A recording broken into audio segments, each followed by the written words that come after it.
Dan Bongino, who, of course, now is deputy director of the FBI. He was on Fox and Friends yesterday to talk about the Epstein case, to talk about Comey.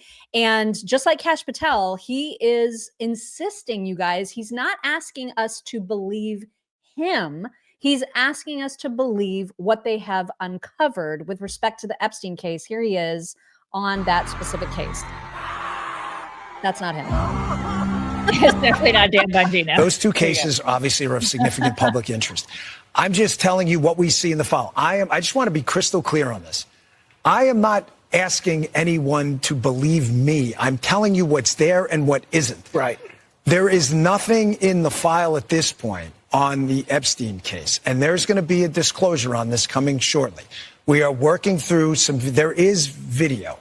That is something the public does not. There's video of him killing himself. No, not the actual act, but the entire MCC Bay. It was only one camera. There's video that when you look at the video, and we will release. That's what's taken a while on this. We are working on cleaning it up to make sure you have an enhanced, and we're going to give the original so you don't think there were any shenanigans. You're going to see there's no one there but him. Right. There's just nobody there. So I say to people all the time, if you have a tip, let us know. But there's no DNA, there's no audio, there's no fingerprints, there's no suspects, there's no accomplices, there's no tips, there is nothing. If you have it, I'm happy to see it. There's video clear as day. He's the only person in there and the only person coming out. You can see it. So okay. Do you have this? I mean, whatever. I don't know what to do with this. I'm going to wait until I see the video. Let me see the video. Let me see the unedited and the edited version, and then I'll make a call on how I feel about it. But until then, I'm just like, whatever. I just need to see. I need to see some stuff. I'm just so sick of the freaking words. I just need to see some stuff. You know what I mean? How long does it take to clean up a damn video? Well, and say that the video is described exactly as he, say it shows exactly what he just described, that there's literally nothing. He's the only one there, that he's the only one that could have possibly taken his own life, etc. Isn't it possible that because Bongino and Kash, they're so new, isn't it possible that the previous FBI people covered a whole bunch of stuff up? Oh, and yeah, how will entirely. maybe they'll never know. Maybe we'll never know because they were so good at covering their tracks on all this. Right. You know what I mean? Do you have the clip on him talking about Comey? Yes. And so that's what's next, because when you know that the previous dudes suck so hard, when they suck so hard, then, yes, what he's saying may be true, that they only have evidence that shows that he took his own life. But ask the question, why do you only have that evidence? And what happened? And if you have zero respect for the previous administration, the previous guys who were in that office, maybe you should be asking those questions. Don't you think? Yeah. It just seems all very, very shady, especially, and you'll hear him talking about his opinions of James Comey and what they found from James Comey's previous files right here. Yeah. I got to tell you, of all the things that have surprised me in the close to now 3 months I've been here is the depravity of Jim Comey. This man is a disgrace to the badge, the FBI, and the country. What he's doing right now, one, going out and taking shots at Kash. Kash doesn't belong. Kash was the chief of staff at the Department of. Kash is a patriot. Kash has served in numerous high-level roles, taking personal shots while you're on the beach, implying a threat towards the president and blaming your wife about it. And let me just add about James Comey, Saint Comey, who walks around there moralizing to everyone how wonderful of a human being he is. What you said is absolutely accurate. We have wasted countless man hours now running out tips to our tip line about people putting 8647 because of Jim Comey, because he cannot control himself and his emotions. He is a child. Jim Comey, we're finding stuff even now. Wait till you read the stuff that's coming out. Does he still have loyalists in the building? Because when I hear the FBI director saying, you guys are finding boxes that are hidden, okay, how does that happen in the Bureau? Well, we were there a couple of weeks, and luckily there were a lot of people up there who grabbed us by the arm the minute we came in and said, thank you for being here. We need to talk. There are people there who are really horrified at what happened. And there was a room, and we found stuff, a lot of stuff. A hidden room. I wouldn't call it hidden, but hidden from us at least, and not mentioned to us. And then we found stuff in there, and a lot of it's from the Comey era, and we are working our damnedest right now to declassify. And just so you know, because I get the public, I totally understand people saying, well, do it now.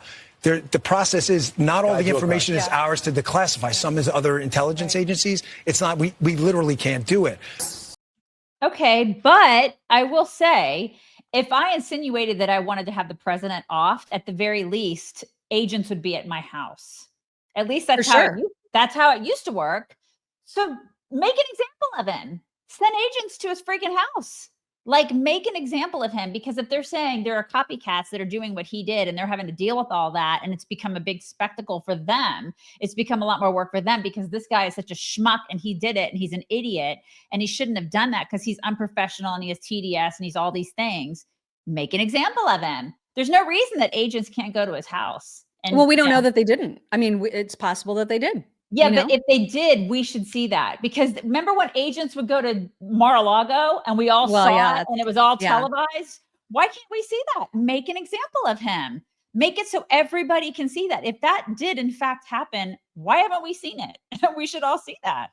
Comey, it doesn't seem like Comey has had any, there's been no accountability. He's out there doing a book tour. Oh yeah. He's out there selling books. So I feel like, and doing all the talk shows about it and saying, like, oh no, I didn't know what 86 meant. I'm folksy. I have no idea what 86 means. I feel like it hasn't happened, Ma.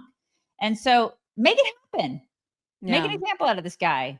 All right, we need to talk because I got an amazing testimonial about coat defense yesterday from Karen Marisco. Coat defense, by the way, this is their like bread and butter product. It's the preventative powder for the dogs. Guys. This is so good to sprinkle not just directly on your dog, and you can use it as a dry shampoo too, but also on their bedding, and it can help prevent a lot of the skin irritations that dogs can often get. So here's what Karen Marisco wrote us. She said, "Good morning, chicks. Thank you, Jesus, and thank you, chicks. Today, my husband went back to work after a brain surgery and a layoff. Good news, right? Waking up early, naturally, Walter, our dog, got up early as well. He whined to go out. It was 4 a.m. I realize that's more than likely a regular time for you all." It is. So out he goes, and a few minutes later, he comes bouncing in. However, a distinct smell, stink being the operative part, preceded him. Yup, he'd been sprayed. Oh, no. Yeah, he got skunked. Skunks. Fortunately, Walter loves to get a bath. Worried that the smell wouldn't come out, but I grabbed the Coat Defense shampoo and voila, it worked. So thankful. Yeah, I had no idea that this worked, because you know how hard it is to get that smell out. Oh, I do. I've had to deal with this. Wow. Because like I've heard like people have to use like tomato sauce and all kinds of crazy things. Guilty. Yeah. Really?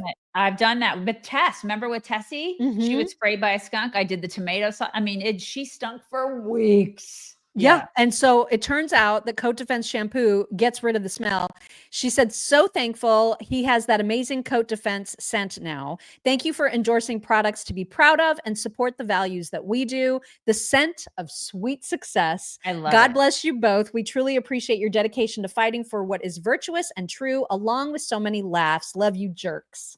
I love it. That's so good to know, because we get skunks around here too. I always worry about the dogs being on like the back too, because every once in a while I'll smell them. I'm like, oh God, be careful. Yeah. Yeah. So yeah, I mean, I had no idea that it worked to get out that kind of stink, but that's amazing. Yep. So the shampoo, incredible. Obviously the preventative powder, incredible too. You can keep your pets clean and fresh this summer with Coat Defense. Save 15% at coatdefense.com.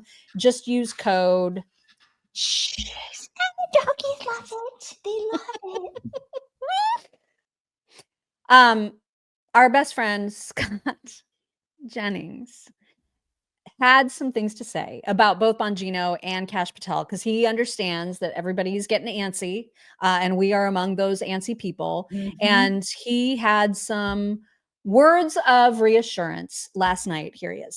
Isn't this what you want out of a public servant? Someone who's willing to go in, look at a situation, analyze the facts, and then be willing to tell even your own people hard truths? I mean, I think we ought to be applauding this. First of all, he's being real. These jobs are hard, and I agree. public service is not easy, and it does take a toll on families. But more importantly here, look what he's being criticized for.